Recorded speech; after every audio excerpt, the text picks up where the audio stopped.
सर्द रात की ठंडी हवा तन को झकझोर रही थी, लेकिन अयान के अंदर चल रही उथल पुथल उससे कहीं ज्यादा दर्दनाक थी। वह अकेला अपनी बालकनी में खड़ा था, हाथ में शराब का गिलास और आंखों में हजारों टूटे हुए ख्वाब।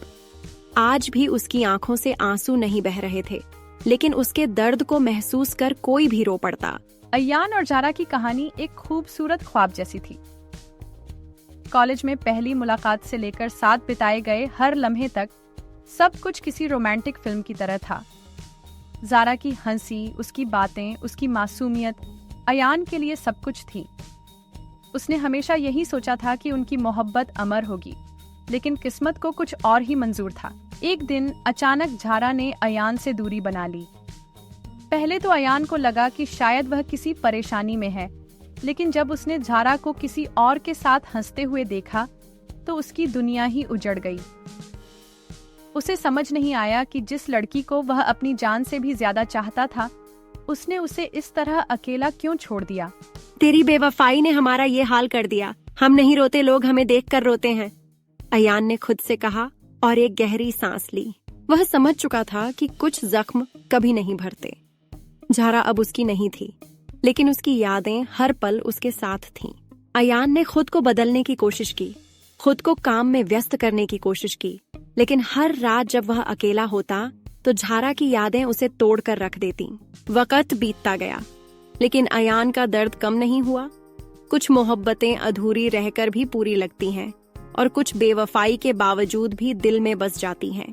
अयान ने आखिरकार फैसला किया कि अब उसे अपने दर्द से बाहर आना होगा।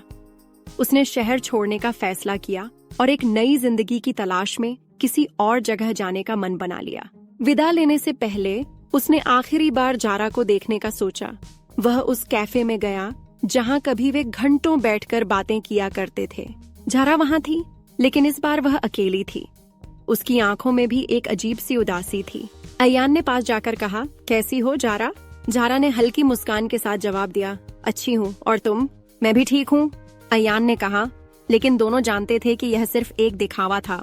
चंद लम्हों की खामोशी के बाद जारा बोली, अयान, कभी कभी हालात इंसान से वो फैसले करवा देते हैं जिनका बोझ वह पूरी जिंदगी उठाता है।